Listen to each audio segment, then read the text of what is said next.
Rahajeng rau idedani sareng sami ring Abalov the best. Dumugi suecan widi ring Tuhan. Dinani mangkin ngiring ngaturang bakti sareng sami. Rahajeng dina radikte, rahajeng ngaturang bakti Tuhan Yesus nyuryani.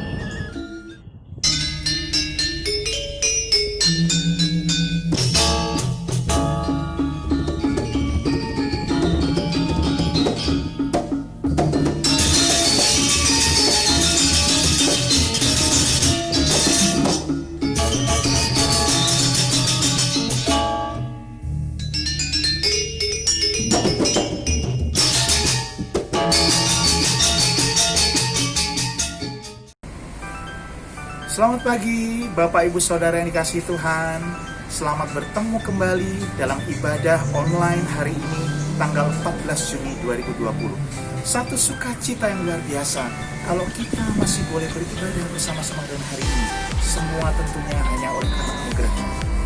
Hari ini kita akan melakukan bersama-sama memuji, menyembah, berdoa syafaat bagi bangsa dan negara. Dan juga kita akan mendengarkan kesaksian yang luar biasa tentunya. Dan siapkan hati kita untuk mendengarkan firman Tuhan yang hari ini akan dibawakan oleh Bapak Beta Sangkongga. Hari ini kita juga akan melakukan perjamuan kudus. Siapkan roti dan anggur perjamuan supaya kita dapat melakukannya dengan baik. Renungan Build My Home bisa didapatkan secara online. Aplikasinya bisa di-download melalui Google Play Store atau dengan mendownload PDF filenya melalui www.abalovministries.org. Ibadah Kega. Bapak Ibu yang memiliki putra-putri, mari temani mereka dalam ibadah online yang diadakan setiap hari Minggu mulai pukul 8.30. Bapak Ibu bisa mengakses pada channel YouTube kita di Abalov the Best. Doa sepakat jemaat tetap diadakan setiap hari pukul 21.00 di rumah Anda masing-masing. Mari bergabung untuk berdoa sepakat bersama-sama. Firman Tuhan di dalam 2 Korintus 9 ayat 7 sampai dengan 8 dikatakan demikian. Hendaklah masing-masing memberikan menurut kerelaan hatinya, jangan dengan sedih hati atau karena paksaan, sebab Allah mengasihi orang yang memberi dengan sukacita. Dan Allah sanggup melimpahkan segala kasih karunia kepada kamu, supaya kamu senantiasa berkecukupan di dalam segala sesuatu, dan malah berkelebihan di dalam pelbagai kebajikan. Mari, Bapak Ibu Saudara, kita memberikan persembahan dengan sukacita dan setia. Persepuluhan juga dapat diberikan melalui rekening BCA Gereja Yesus Kristus Tuhan di nomor berikut. Persembahan dapat ditransfer melalui rekening BNI Gereja Yesus Kristus Tuhan dengan nomor rekening yang tertera di layar TV Anda. Anda juga dapat memberikan melalui GoPay. Caranya mudah. Klik aplikasi Gojek, lalu kita klik GoPay dan langsung lakukan scan pada barcode yang tertera di sana. Bapak Ibu Saudara yang ingin berbagi kasih dengan pemberian sembako bagi jemaat yang membutuhkan, satu paket sembako senilai 100.000. Dana dapat ditransfer melalui rekening Gereja Yesus Kristus Tuhan ini dengan kelipatan Rp100.000. Bapak Ibu Saudara, sesaat lagi kita akan memulai ibadah pagi hari ini. Tapi pastikan tempat yang nyaman buat Anda semua, tapi tetap fokus. Ya, dan sediakan catatan untuk mencatat firman Tuhan hari ini. Dan mari kita ikut memuji dan menyembah bersama. Selamat beribadah.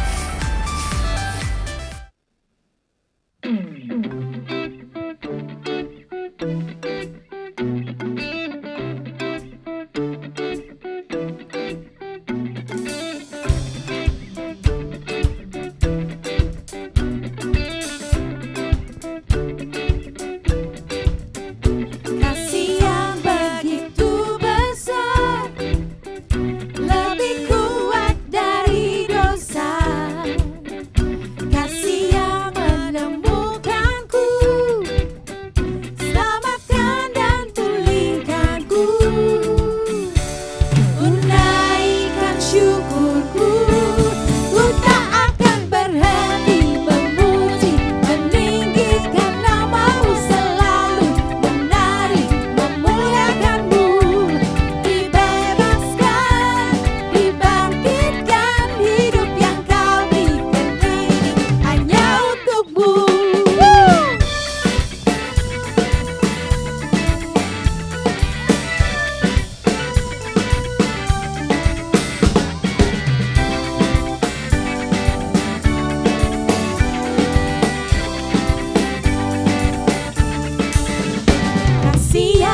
syukurku, ku naikkan syukurku, ku naikkan syukurku, ku naikkan syukurku, ku naikkan syukurku. Ku tak akan berhenti memuji, meninggikan namamu, selalu menari, memuliakanmu. Dibebaskan, dibangkitkan, hidup yang kau beri, dan ini hanya untukku. Ku tak akan berhenti memuji, meninggikan namamu, selalu menari, memuliakanmu. Dibebaskan, dibangkitkan, hidup yang kau beri, dan kini hanya untukmu.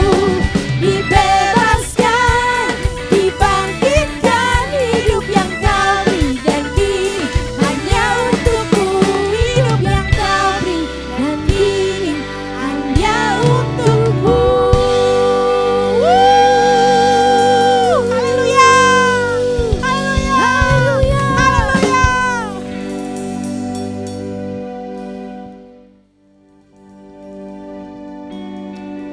Terima kasih Tuhan buat kasih setiamu dalam hidup kami. Sungguh besar Tuhan cintamu dan karyamu buat hidup setiap kami Tuhan.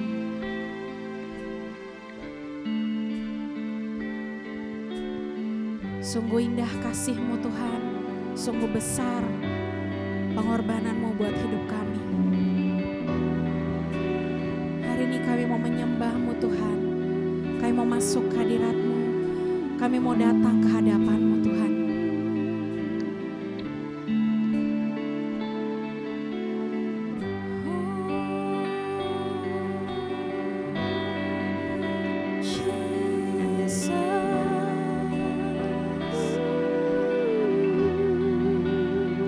Terima kasih Tuhan, terima kasih Tuhan, Engkau baik, Engkau baik Bapa, Yesus, Engkau dahsyat, Engkau mulia. Oh, terima kasih Tuhan, terima kasih. Kami mau menyembah-Mu, Yesus. Tiada yang lain, tiada yang lain selain diri-Mu. Kami mau masuk Tuhan ke bait suci-Mu. Oh, Yesus.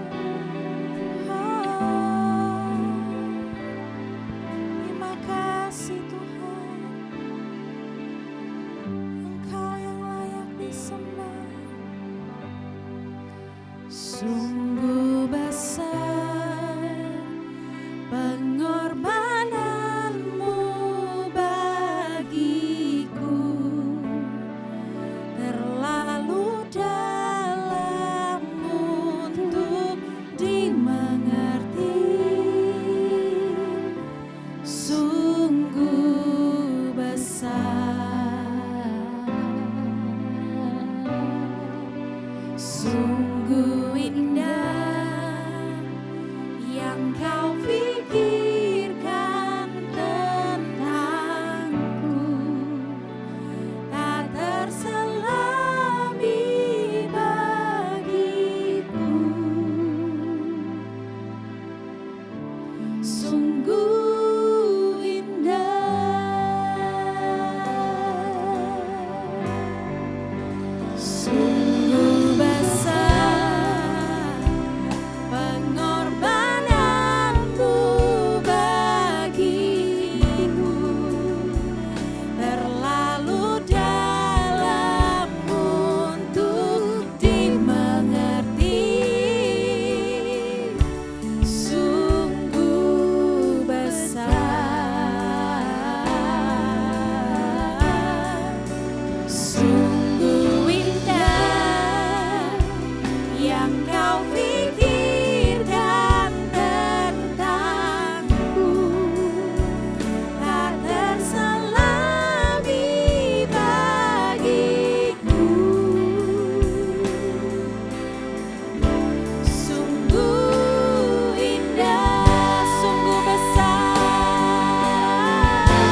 terlalu dalam untuk dimengerti. Sungguh besar, sungguh indah yang kau pikirkan tentangku, tak terselami bagiku. Sungguh indah, sungguh indah, sungguh indah, sungguh Haleluya.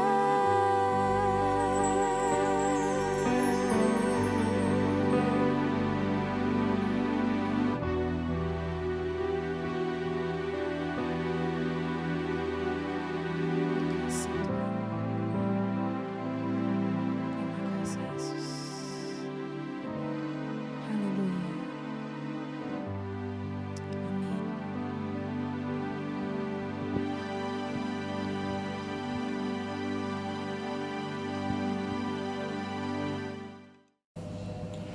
Mari kita melakukan perjamuan kudus. Pada malam sebelum Tuhan Yesus disalibkan, dia berkata kepada murid-muridnya, Tuhan Yesus mengambil roti. Dia melakukan sebuah perkataan profetik. Dia mengambil roti dan memecah-mecahkannya. Artinya apa? Roti yang dipecah-pecahkannya itu menjadi seperti tubuhnya pada keesokan harinya, di mana dia akan dihadapkan kepada Pilatus, kepada tentara-tentara Romawi, di mana tubuhnya akan dihancurkan lewat penyiksaan-penyiksaan itu. Dan kita ingat, tubuh Yesus dihancurkan bukan untuk dengan percuma, tetapi tubuh Yesus dihancurkan untuk kita, supaya kita boleh menerima keselamatan. Pada saat kita makan tubuh Kristus, kita ingat ada pengorbanan besar, ada tubuh yang dipecah-pecahkan di atas, sebelum dan di atas kayu salib. Semuanya adalah untuk kita. Tuhan Yesus bilang, makanlah ini untuk menjadi peringatan. Kita jangan makan ini tanpa kita mengingat akan korban Kristus, tapi kita makan dan kita ingat pengorbanan yang begitu besar. Ya Tuhan, aku mengingat akan korbanmu di kayu salib. Aku mengingat akan tubuhmu yang dipecah-pecahkan. Terima kasih Tuhan untuk pengorbanan yang begitu sempurna yang boleh kami terima. Kami bersyukur kepadamu ya Tuhan. Terima kasih ya Tuhan. Terima kasih. Mari kita makan bersama-sama tubuh Kristus di dalam nama Tuhan Yesus Kristus. Sesudah itu ia mengambil cawan. Ini adalah perjanjian baru yang dipegang oleh darahku. Minumlah ini menjadi peringatan akan aku. Tuhan Yesus bilang juga, ingatlah akan darah Yesus yang tercurah di kayu salib. Ingatlah akan darah Yesus yang tercurah pada saat dia disiksa oleh tentara-tentara Romawi. Dia mau mengalami semuanya itu buat kita, supaya kita yang tadinya ditakdirkan untuk binasa, kita boleh mempunyai hidup yang kekal. Oh, terima kasih Tuhan Yesus untuk pengorbananmu. Terima kasih untuk darah yang tercurah. Kami bersyukur padamu ya Tuhan. Pengorbanan yang begitu mahal, tapi kami boleh menerimanya secara cuma-cuma. Kehidupan kekal itu, pengampunan dosa itu. Tuhan Yesus terima kasih. Kami minum, kami percaya Di dalam nama Tuhan Yesus Kristus.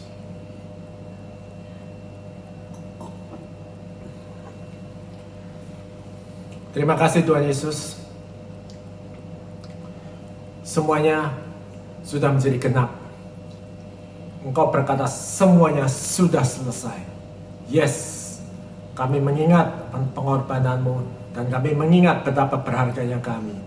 Kami menjadi pribadi-pribadi yang baru. Terima kasih Tuhan Yesus, terima kasih. Di dalam nama Tuhan Yesus Kristus kami berdoa mengucap syukur. Haleluya. Amin. Bapak-bapak dan ibu-ibu, saudara dan saudari, mari kita berdoa untuk bangsa Indonesia. Ya Bapa, kami berdoa ya Bapa kepadamu ya Bapa. Kami mohon kepadamu ya Bapa. Kami minta kepadamu ya Bapa.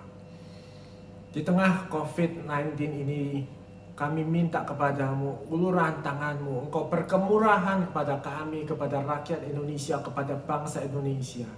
Kami berdoa engkau berikan hikmat. Engkau berikan kesatuan hati di antara presiden, wakil presiden, dan juga para menteri dan semua jajaran di bawahnya. Supaya kami semua ya Bapak, kami semua yang tidak mampu menangani masalah ini, kami semua datang kepadamu. Dan kami percaya ya Bapak, pada saat kami semua mencari Engkau, mencari hadiratmu, mencari melihat wajahmu ya Bapak, maka Engkau akan turun ya Bapak. Engkau akan turun menyelamatkan bangsa Indonesia. Di mana kami sedang mengalami masalah ekonomi, masalah kesehatan, masalah kesatuan di dalam keluarga, segala masalah semuanya akan dibereskan pada saat Engkau berhadirat datang kepada bangsa Indonesia. Terima kasih ya Bapak, terima kasih. Kami percaya sepenuhnya kepadamu, kami percaya sepenuhnya kepada kedaulatanmu, bahwa Engkau akan memulihkan bangsa Indonesia. Melalui Presiden kami Pak Jokowi, melalui Wakil Presiden kami, melalui para menteri-menteri semuanya dan para jajaran di bawahnya semua. Kami semua diberikan kesatuan hati untuk datang kepadamu dan minta kepadamu pertolongan. Terima kasih Bapak, dalam nama Tuhan Yesus Kristus, haleluya, amin. Shalom kepada seluruh jemaat Abalov di Dibis. Saya mewakili, Pak Pita mewakili jemaat dari Abalov Denpasar menyampaikan salam sejahtera pada setiap kita.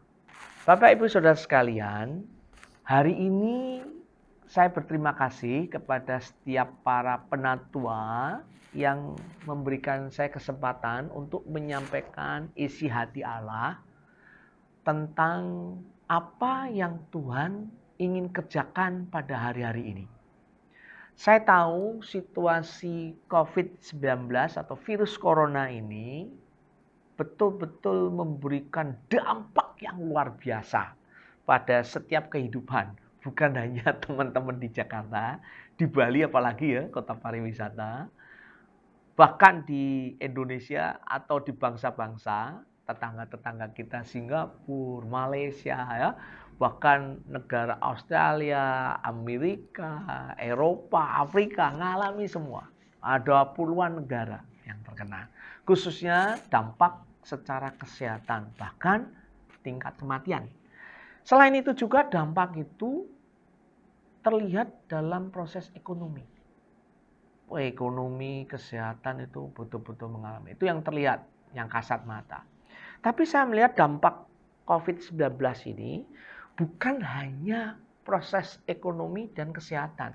Saya melihat ada sesuatu yang tidak nampak, yang tidak kasat mata, yang lebih mengerikan. Contohnya apa?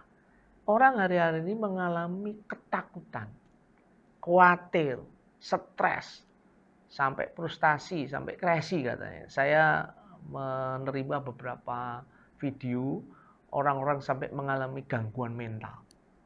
Ketakutan yang luar biasa. Takut terhadap virus yang sebenarnya memang secara proses penularan luar biasa, tapi proses angka kematian tidak terlalu signifikan sebenarnya. Nah, ini memberikan dampak yang luar biasa. yang tidak terlihat, ketakutan. Bukan hanya ketakutan, bahkan menurut saya orang hari-hari ini cenderung hidup egois. Berpikir tentang dirinya sendiri, keluarganya sendiri, kelompoknya sendiri. Dan bukan hanya itu, mulai orang menyalahkan orang lain. Sensitif dengan orang lain, menghakimi yang lain. Bukan hanya menyalahkan orang lain, yang saya takutkan adalah menyalahkan Tuhan akhirnya. Nah, ini yang perlu kita betul-betul lihat. Nah, dalam proses ini ada banyak orang beragam memberi masukan. Ini cara Tuhan supaya kita bertobat.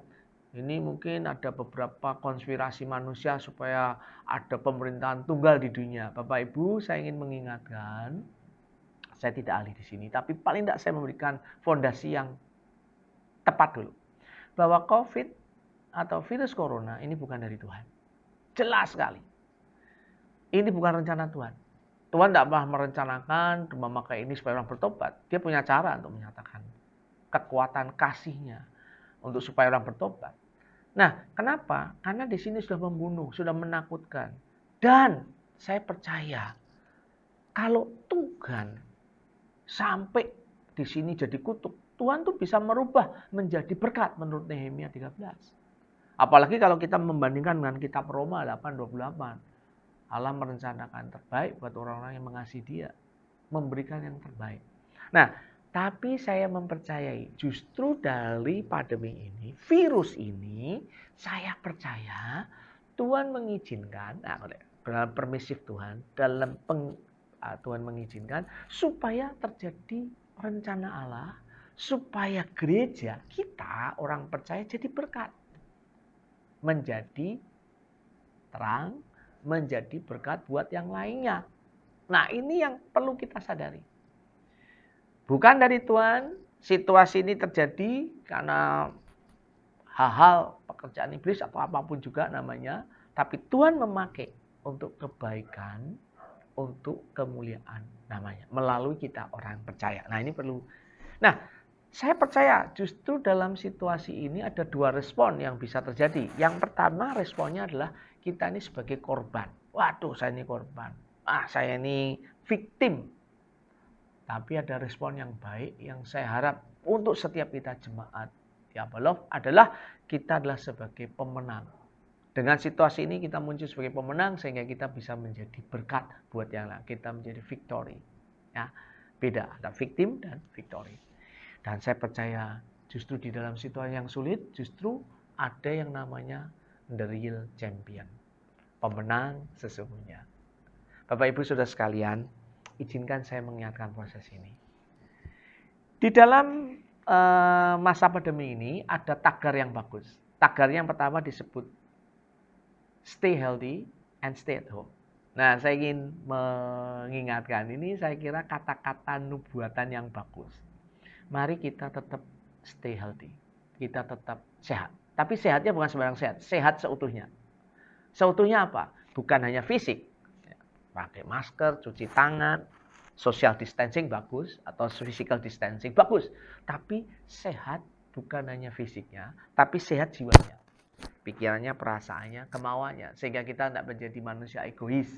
Ya, bukan hanya itu saja. Sehat secara rohaninya. 1 Tesalonika 5 ayat 23. Supaya fisik kita, tubuh kita, jiwa kita, dan roh kita sehat. Ya, supaya damai sejahtera menguasai ketiga bagian area kehidupan manusia ini.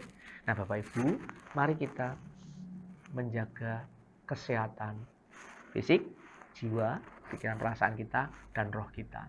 Nah, kata-kata yang berikutnya sekarang stay at home. Nah, home ini bagus. Home ini bisa berupa kita dengan Allah. Bukankah kita ini bait Allah? Mari kita menjaga supaya kita mengalami stay healthy, kita jadi home-nya Tuhan. Dan home yang kedua yang saya ingatkan, yaitu home yang ingin saya bahas hari ini, yaitu home dalam konteks keluarga. Saya percaya kita sedang dibawa Allah untuk mengembalikan nilai-nilai jemaat dalam konteks keluarga. Kenapa saya katakan ini penting? Karena dengan beberapa proses yang terjadi di dalam kekristenan kita ini, kadang-kadang kita mulai kehilangan sasaran, tepat sasaran. Kita mulai melenceng. Sehingga situasi ini dipakai Allah untuk mengembalikan apa yang menjadi isi hati Allah. Bapak Ibu, berapa banyak dengan situasi ini kita kembali ke rumah kita? Wah, hampir 90% kegiatan manusia hari-hari ini di rumah. Ya, kita diingatkan nilai rumah. Kita diingatkan nilai keluarga. Bapak Ibu, perlu kita ketahui pada jemaat mula-mula, yang namanya jemaat itu adalah jemaat, gereja itu adalah keluarga. Kenapa? Khususnya pada pemerintahan Kaisar Nero, kerajaan Romawi. Kekristenan dilarang. Kekristenan tidak boleh ada sebagai agama terlarang. Anda jadi Kristen ditangkap. Mengalami penganiayaan besar. Kalau saudara tetap nekat, Anda ditangkap, saudara dibawa ke Kolosium, tempat gladiator bertanding, orang Kristen ditaruh di situ, dijadi tontonan untuk jadi makanan singa. Jadi kekristenan waktu itu betul-betul hanya betul-betul underground ya, betul-betul gereja di bawah tanah. Maka disebut gereja rumah, bukan karena gerejanya memang rumah keluarga itu. Anda tidak bisa kemana-mana, tidak ada kebaktian, tidak ada mungkin persekutuan yang terbuka, nggak berani. Pertama di Yerusalem bisa, tapi setelah Kaisar Nero berkata kekristenan itu agama sesat, kekristenan dilarang, wah itu masalah besar. Nah, saya bersyukur di dalam proses itu justru kekristenan berkembang. Pertanyaannya kenapa bisa berkembang? Menarik ya. Nah, Bapak Ibu, justru ketika kita dikembalikan rumah, jangan-jangan Tuhan ingin mengembalikan kita pada pola yang Allah mau. Pola jemaat mula-mula. Pola yang Allah inginkan. Allah memakai situasi ini dengan permisif Tuhan supaya rencana dan kehendak Allah jadi atas gerejanya. Karena itu mari kita sebagai jemaat Abalov menyadari proses ini. Ya. Nah, yang menarik bagaimana jemaat mula-mula itu bisa bertahan, bukan hanya bertahan, bahkan mereka aktif, bahkan mereka proaktif. Secara mencatat 120 tahun gereja mampu memberitakan Injil kemana daerah yang bisa mereka jangkau. 120 tahun. Sampai ke India. Ada beberapa cerita-cerita di tanah Jawa, mereka bukan hanya sampai India, bahkan sampai ke tanah Jawa katanya. Nah, Bapak Ibu bisa dibayangkan kekuatan gereja yang ditekan, dianiaya, mereka menjadi dampak yang luar biasa. Hanya dimulai di rumah. Nah, pertanyaannya, apa yang menjadi formulasinya, membuat rahasianya mereka bisa bertahan? Ada salah ilustrasi bagus. Satu saat ada 3 orang lagi di tepi pantai.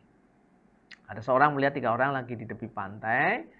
Tiba-tiba ketika didekati, salah satu orang tuh melompat masuk ke laut. Wah, luar biasa. Ternyata dia bisa jalan di atas laut. Kemudian orang kedua juga melakukan yang sama. Orang ketiga melakukan yang sama. Dia pikir luar biasa orang-orang itu. Nah, kalau model-model mereka bisa, kenapa saya nggak bisa? Dia lompat.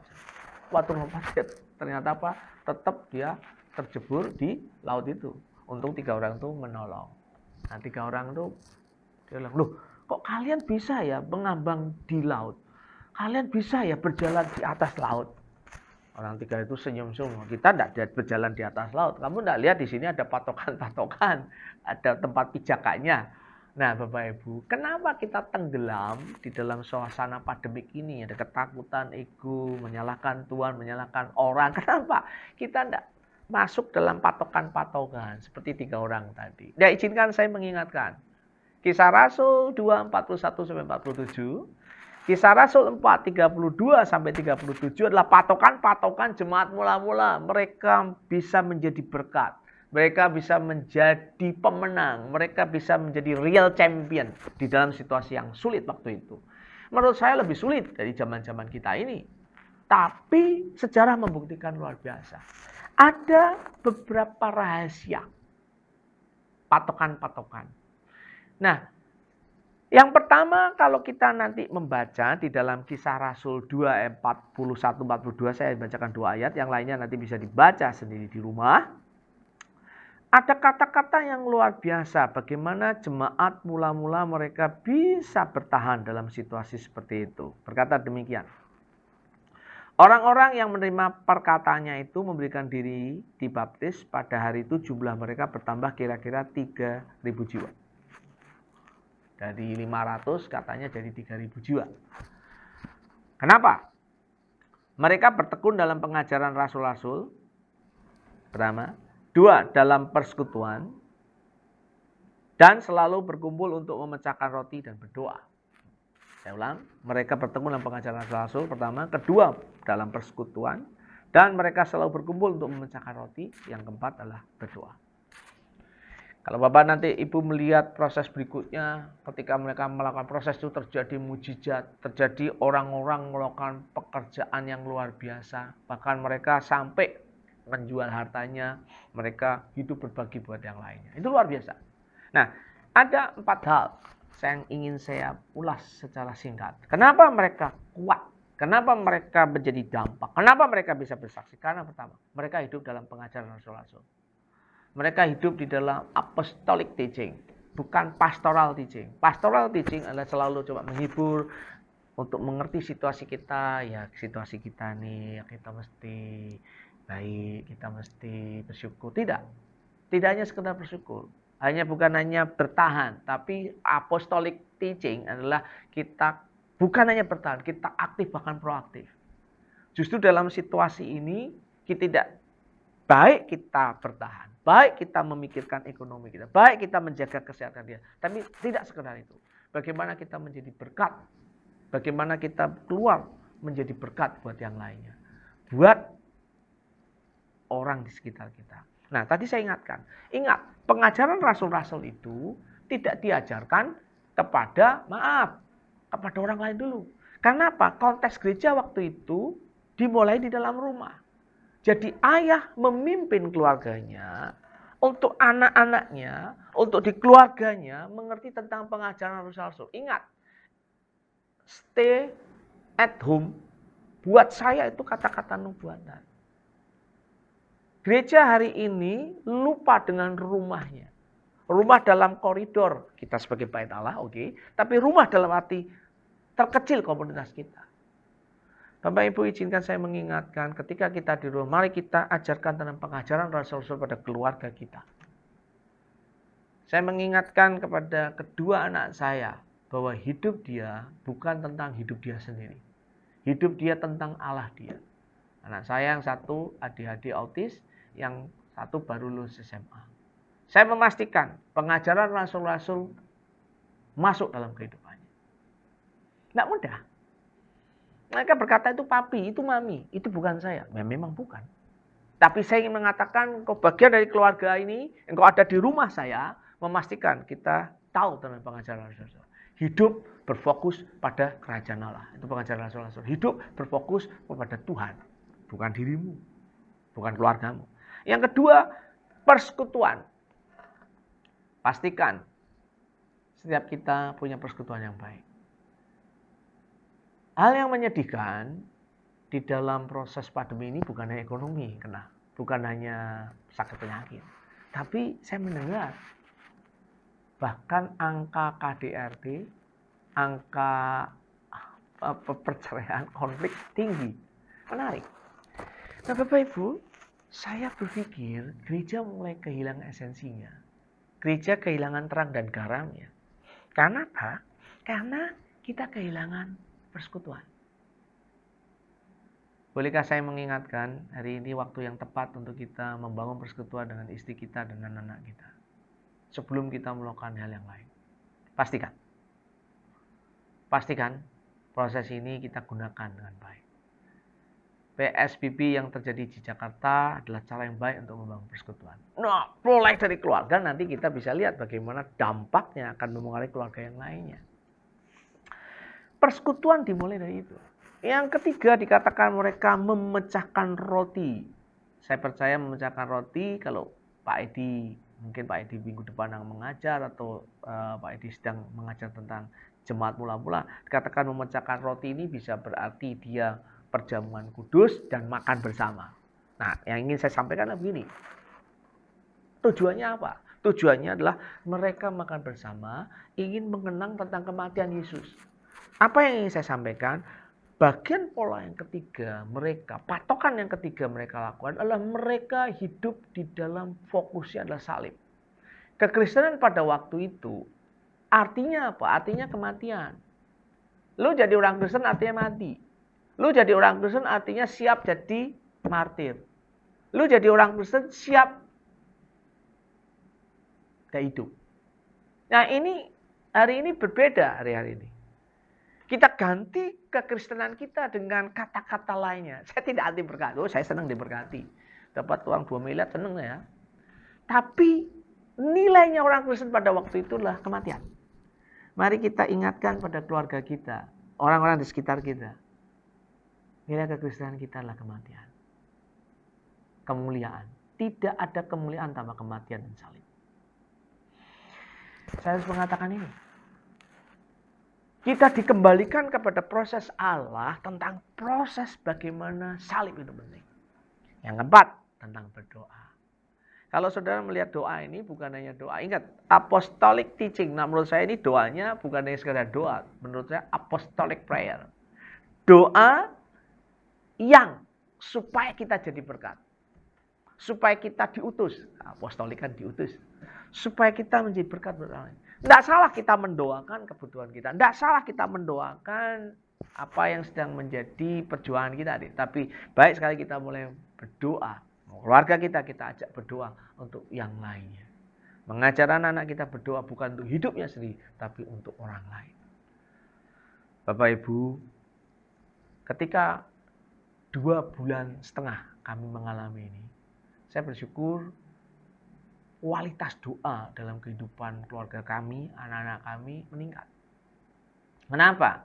Nah, kita sehari 2 kali berdoa, pagi, malam. Paling tidak kalau nggak dapat pun ya malam harilah kita doa sama-sama. Nah, mari kita lihat proses ini sebagai proses mengembalikan nilai-nilai kekristenan kita di keluarga kita. Dan mulai dengan keluarga kita bisa membangun dengan keluarga yang lainnya, komunitas sel. Mulai komunitas sel kita bisa membangun untuk jemaat lokal kita. Bukan hanya jemaat lokal, kita bisa menjadi berkat buat yang lainnya. Nah Bapak Ibu, ini proses dalam konteks keluarga. Nah, apa yang menjadi ciri-cirinya 4 hal ini? Saya akan menyinggung mengaitkan dengan 4 hal ini dengan proses mereka mengasihi, mereka saling mengasihi, mereka saling memberi, mereka saling menguatkan. Nah, kata-kata ini penting. Bapak Ibu, di dalam proses 4 hal ini, tidak mungkin 4 hal ini tidak bisa mengekspresikan kasih. Nah, mungkin. 4-4-nya harus kuat. Kata kunci kalau Bapak Ibu nanti melihat, mereka mengadakan pengajaran Rasul, mereka hidup bertekun dalam pengajaran Rasul, bertekun dalam persekutuan, bertekun dalam memecahkan roti, bertekun dalam doa. Ada impact, ada aplikasi hidup mereka nyata, yaitu kasih yang luar biasa. Mereka bisa berbagi, mereka menjual hartanya, mereka bisa memberikan yang lainnya, dan sebagainya. Itu luar biasa. Sampai orang takut sama mereka. Orang yang belum percaya melihat kehidupan mereka takut. Takut dalam artian respect. Mereka kagum, salut dengan kehidupan orang Kristen. Kalau kita bilang kagum dan salut tentang kehidupan Kristen, saya ini takut. Kalau kita mengadakan survei kehidupan kita masing-masing, apakah kita ini mengagumkan atau menakutkan dalam pengertian negatif. Nah, hari ini 4 hal ini tidak hanya sekedar hanya patokan-patokan biasa, tapi mereka memberikan proses kasih. Nah, Bapak Ibu Saudara sekalian, kasih ini penting dirasakan di keluarga. Nah, kalau kasih ini menjadi gaya hidup di keluarga, kasih ini menjadi gaya hidup di tengah-tengah keluarga kita, saya percaya ini akan cepat merambat jadi wabah buat ada di komunitas. Akan menjadi kekuatan, bukan hanya komunitas kita di jemaat lokal, bukan hanya di jemaat lokal, bahkan di tubuh Kristus lainnya. Saya berkata demikian bukan berarti kami sebagai jemaat di Bali tidak memikirkan untuk yang lainnya. Tidak. Jangan salah dimengerti. Selain kami praktek di keluarga, kami mulai praktek di komunitas. Kami ada 3 penatua. Saya, Pak Petrus Ariana, dan Pak Doni Freddy. Kami panggil semua tim PKS kami, ada sekitar tim kami itu kurang lebih ada 50 orang minimal. Ya, satu komunitas itu kira-kira ada 2-3. Nah, kami panggil tim PKS, kami bertemu dengan mereka, kami berkata pada mereka, kepenatuan dengan mereka. Jangan sampai saudara tidak makan, nggak ngomong. Kalau saudara hari ini apalagi di Bali, turis mengalami situasi yang mengerikan, kami mengadakan survei, ada 80 orang yang tidak punya income. Mereka ada disebut di red zone. Ya. Ada yang disebut zona merah, ada zona kuning, adalah mereka yang income-nya turun. Bisa 80%, bisa 60%, bisa 20%. Ada yang zona hijau, mereka masih tetap bisa bertahan, tidak terpengaruh secara langsung. Nah, Bapak Ibu, yang di merah ini ada 80 waktu beberapa minggu yang lalu. Beberapa bulan yang lalu. Nah, kemudian kami beritahu pada tim PKS, kalau Anda termasuk bagian ini, pastikan Anda beritahu kami. Entah caranya bagaimana, entah bagaimana kita mengelola keuangan jemaat, kita memastikan engkau bisa hidup. Beritahu kami. Nah, kalau kalian tidak beritahu terus Anda kelaparan, kematian, ya dosamu sendiri. Gitu. Kenapa ya kalau nggak diberitahu, kita bukan nabi, tahu semua. Nah, yang kedua kami berikan message. Setiap teman-teman tim PKS, pastikan Anda punya anggota sel juga punya proses yang sama. Tanya mereka, pastikan mereka bisa makan, paling tidak dengan kebutuhan dasar mereka. Ya, kami sediakan sembako, kami sediakan telur, kami sediakan mie instan, kami sediakan minyak supaya mereka bisa makan. Paling tidak makanan dasar premier mereka. Nah, mereka bertanggung jawab pada teman-teman di komunitas. Pastikan. Kalau teman-teman ada di komunitas mereka katakan tidak bisa, sudah tidak sanggup, beritahu kami penatua. Kami akan pikirkan saya jemaat. Tugas mereka adalah memastikan jemaat yang ada di komunitas mereka hidup.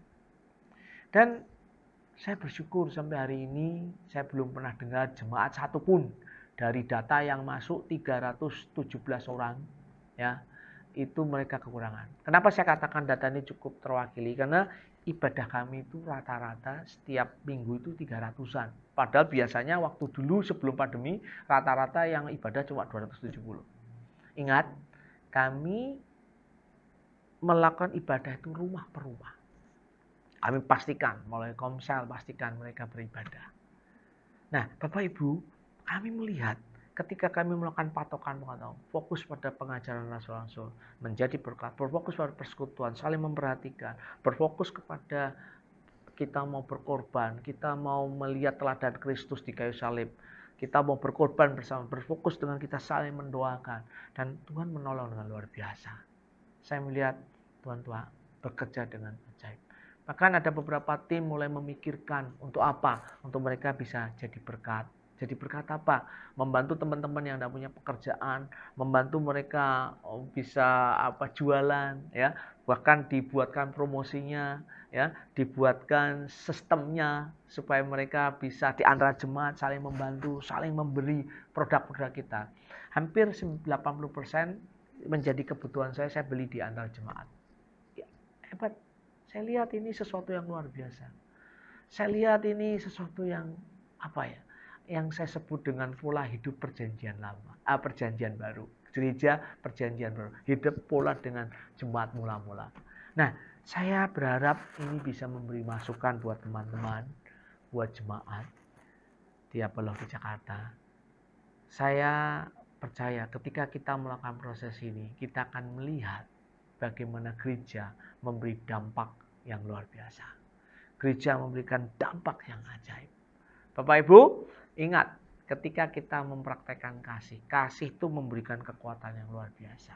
Ya, saya alami beberapa hari yang lalu, 1 bulan ini tepatnya, kami sekeluarga mengalami situasi tidak mudah. Mulai istri saya sakit, kemudian saya sakit, kemudian anak saya yang pertama Bezalel sakit, kemudian anak saya yang kedua Elisabel sakit. Baru saja ini saya membawa dia keluar dari rumah sakit. Dari 3 lolos, tidak masuk rumah sakit, yang 1 sakit, kena demam berdarah.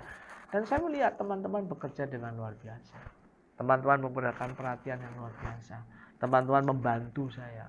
Membantu bagaimana memberikan saya makanan, ya, membantu membersihkan rumah, macam-macam. Dan ketika saya merasakan kasih itu, saya tahu kasih itu perlu saya salurkan buat yang lainnya. Ketika saya dikasih, saya merasa ada kekuatan. Ketika saya diperhatikan, dikuatkan, diberi bantuan, saya merasa mungkin bukan uang bantuannya, hanya sekedar doa, perhatian, telepon, memberikan kekuatan.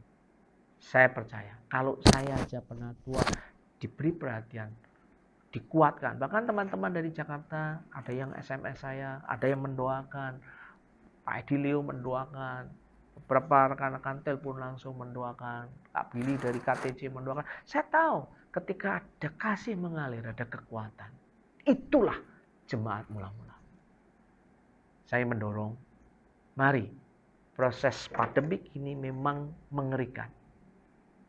Pandemik ini situasi yang mungkin tidak pernah kita bayangkan. Tapi proses ini dipakai Tuhan untuk mengajarkan jemaatnya, untuk mereka bisa menjadi berkat. Dimulai dengan keluarga, dimulai dengan komunitas, jemaat lokal. Mari, Bapak Ibu Saudara sekalian,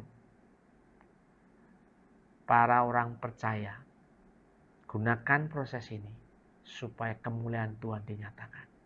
Membangun jemaat yang Allah mau. Mengembalikan nilai-nilai kerajaan Allah. Amin.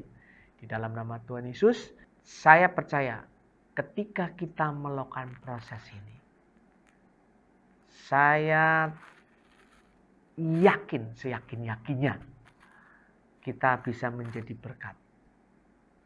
Bukan hanya untuk jemaat lokal kita saja, tapi untuk tubuh Kristus. Dan bukan itu saja, kita bisa menjadi berkat buat orang-orang yang belum percaya. Bapak Ibu, mari siapkan diri kita, siapkan keluarga kita, siapkan komunitas kita untuk mendatangkan kerajaan Allah.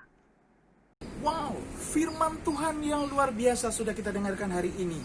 Saya percaya akan memberkati Bapak, Ibu, Saudara. Hari ini kita juga akan mendengarkan satu kesaksian yang luar biasa yang akan disampaikan keluarga Ibu Risma Pakpah. Mari kita simak bersama-sama. Salam saudara-saudara, saya Risma Siagian, saya dari Komsel Ciledug. Hari ini saya mau memberikan kesaksian tentang apa yang saya alami, lebih tepatnya sih kesaksian tentang kebaikan Tuhan yang saya alami ketika dalam 2 bulan terakhir ini saya membagi-bagikan nasi bungkus. Saya ditawari dari gereja untuk berbagi nasi bungkus itu. Terus terang saya senang gitu, karena saya merasa ini kesempatan saya untuk bisa bertemu dengan banyak orang dan kesempatan saya untuk memberitakan tentang kebaikan Tuhan. Saya berbagi nasi bungkus itu kepada orang yang benar-benar membutuhkan. Tetapi orang-orang yang dekat dengan saya termasuk tetangga saya, dan saya juga berbagi di jalanan, tetapi jalanan yang dekat dengan lingkungan saya, sehingga memungkinkan saya untuk bisa menjalin hubungan kembali dengan mereka. Tujuan saya memang seperti itu. Kalau ditanya saya mengerjakan nasi bungkus itu, buat nasi bungkus itu sama siapa ya, sama keluarga, sama suami dan anak-anak gitu. Jadi waktu berbagi pun kita juga, mereka gantian gitu, suami saya, kadang Koko gitu yang berangkat ke jalanan untuk berbagi, yang mengantar saya. Tapi ya kalau suami memang hanya mengantar, yang berbagi itu ya saya sama Koko sama anak saya. Ditanya pengalaman saya sih, dalam berbagi nasi bungkus itu terus terang banyak sekali gitu. Tapi ada beberapa memang yang berkesan bagi saya, antara lain ketika saya bertemu dengan seorang ibu waktu saya beri nasi bungkus, dia bertanya, ini nasi dari gereja nggak? Dia anti banget gitu dengan nasi dari gereja itu. Saya tanya, kenapa ibu nggak mau kalau nasi dari gereja? Ya bukan masalah gerejanya, tapi saya bilang ini bukan nasi dari gereja, ini nasi dari saya yang masak dari rumah saya, jadi nggak ada, bukan dari gereja. Karena dia memang kepahitan dengan gereja gitu, karena dia sudah lama di Jakarta ini dan sudah hampir 10 tahun itu dia nggak pernah gereja, nggak mengenal ibadah, dan sehingga anak-anaknya sudah menikah ke Muslim gitu.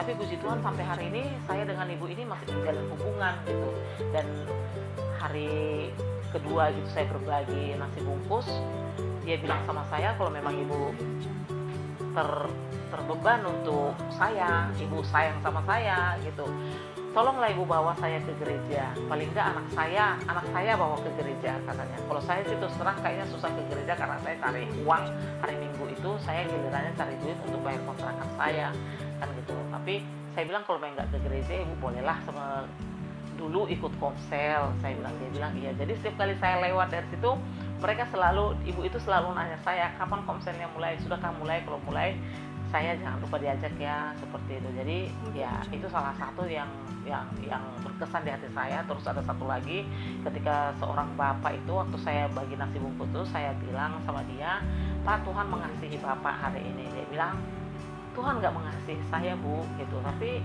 saya bilang, mengasihi, kalau bapak bisa bertemu dengan saya, bapak dapat nasi bungkus gratis, berarti Tuhan mengasihi bapak. Saya gituin ya, dia menangis gitu, dan hari itu dia minta kita doakan gitu. Banyak sih orang-orang di situ yang saya responin satu ketika yang saya alami waktu berbagi itu, mereka minta gitu sama kita untuk didoakan. Akhirnya kita makan di situ itu, makan bersama karena satu kelompok itu ada 30, kita makan bersama gitu, sama-sama ya kita berdoa makan di situ. Jadi dia bapak ini satu keluarga itu udah di jalanan di situ, bapaknya bukan di situ, kakaknya di situ, adik iparnya, istrinya, anak-anak gadisnya di situ gitu. Jadi itu bagi saya berkesan sekali gitu kan. Berarti bapak itu respon gitu dengan kita, dan dia suka bertanya kalau nanti COVID sudah selesai, gereja sudah dibuka, saya mau bu diajak ke gereja. Itu berkesan sekali bagi saya, itu salah satu yang berkesan bagi saya.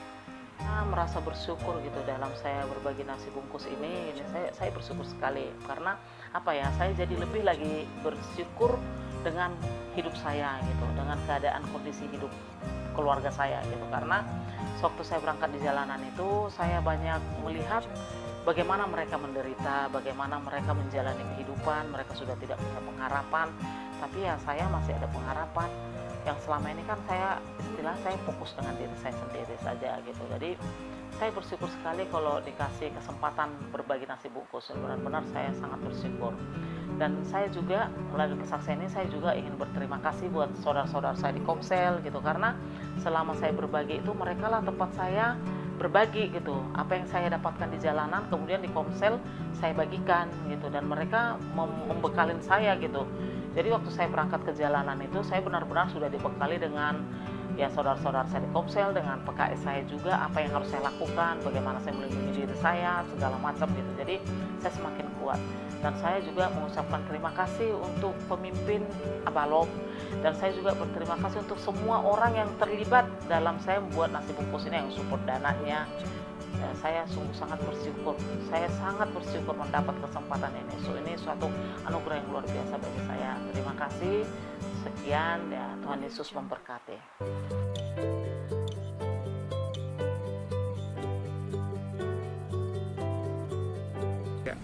Puji Tuhan, kita sudah menyelesaikan ibadah kita pada hari ini. Mari kita tutup bersama-sama dengan doa. Bapa di surga, kami mengucap syukur Tuhan untuk firman-Mu hari ini akan menjadi kekuatan bagi kami untuk kami menjalani kehidupan kami minggu-minggu ini. Kami menyerahkan kehidupan kami hanya ke dalam tangan kasih Tuhan. Di dalam nama Yesus kami berdoa dan mengucap syukur. Haleluya. Amin. Tuhan Yesus memberkati.